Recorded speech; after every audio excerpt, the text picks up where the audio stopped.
Hello and welcome to the program. I'm Millicent Walker.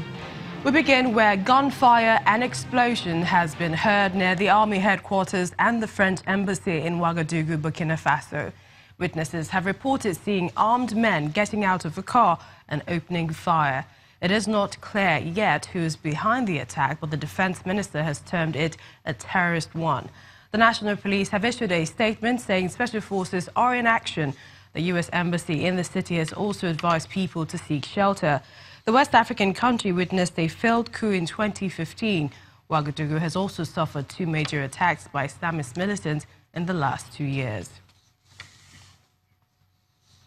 In Ethiopia, the parliament has voted to approve the state of emergency declared last month, which was aimed at quelling the unrest in the country.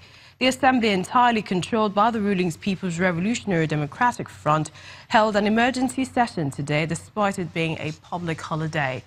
But in a sign of the growing divisions within the ruling coalition, more than 80 legislators opposed the measure, saying it violated fundamental rights of the people. Ethiopia is facing its worst political crisis in recent history, following nearly 3 years of anti-government protests and last month's abrupt resignation of the Prime Minister. In the meantime, the ruling coalition has begun the process of choosing a new Prime Minister.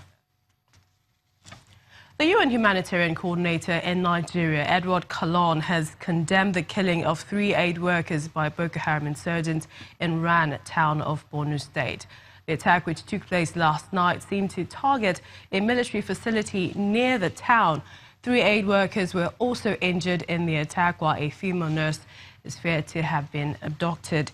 In a statement, Mr. Kalon expressed deepest condolences to the families of the victims and his colleagues, calling on authorities to ensure the perpetrators are brought to justice. Last September, Boko Haram fighters killed 9 people from the Ran internally displaced persons camp as they worked on farms just outside town. And the attack on Ran is happening right after the Borno State government proposed the official shutdown of all internally displaced persons camps in the state by May this year. Governor Kashim Shettima also promised that the displaced persons who are willing to return to their ancestral homes will be guaranteed safety with the support of state government and humanitarian partners. Orphans, unaccompanied children, they are in every displaced people's camp in Maiduguri. 52,000 of them, most of them watched the gruesome killing of their parents and are now left traumatized, living with relatives or kind-hearted neighbors in the camps. Even though they come from different backgrounds, their stories are the same.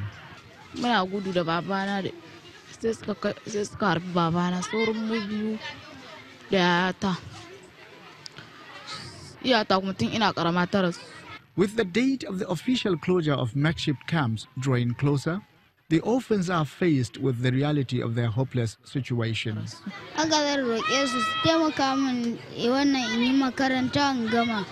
The orphans now have a reason to cheer with the grand plan by the state government to have them enrolled in the newly built mega schools. With indigenous engineers handling the project, 20 out of the 35 mega schools spread across local government headquarters have been completed, while the remaining 15 are in various stages of completion. We have to make provisions for the education of these orphans. This is an obsession for us. Now it is not feasible for us to build those mega schools in the villages because the security is still a little bit tenuous. But most importantly, in all the local government headquarters, we'll build mega schools so that indigenes of those communities that were opened by the crisis can easily be kept in those communities for proper education.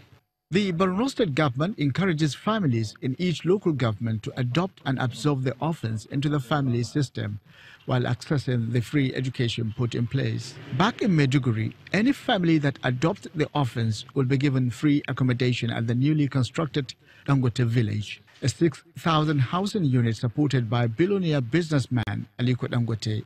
Each school is built with a capacity of 1,800, while each class is meant to accommodate 40 students. Well, for more perspective on the IDP's plight, Declan Niakare, a human rights activist, joins us now via telephone. Declan, Borno State government, they've proposed the official shutdown of the IDP camps in the state by May this year. What some have said is not feasible concerning the recent attack in Ran. Is that the best decision? Yeah, thank you. I would say that it's not the best decision for now, bearing in mind that the attack of Boko Haram on the citizenry is not over, that the attack by terrorist organizations on people within that area is not over. So shutting down those IDPs will not really help the situation. Rather, what will help the situation is that there should be better terrorism in those IDP camps, that the lives, that the way the IDPs are managed should be properly handled now. That should be the best way to go, rather than shutting them down. The end of attack by terrorist group is not over. So if they are still up now and there are more attacks, automatically there are going to be more people who will now be on their own without having accommodation or a shed on their head. But exactly, the fear is that this attack is hitting close to home, right outside the IDP camp in Ran, Declan. Please come again.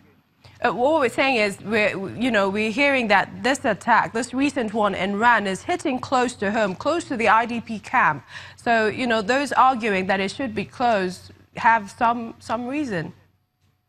Yeah, I think the question and the challenge should go to the security operatives. At this point in time, I don't see why the assailants, the terrorists, will have the strength to say move close to IDP camps. Is it that the security agencies that are supposed to secure the IDP camps are not there? So using that as an excuse to shut down those places will not really help the situation right now. I think security should be beefed up in those places.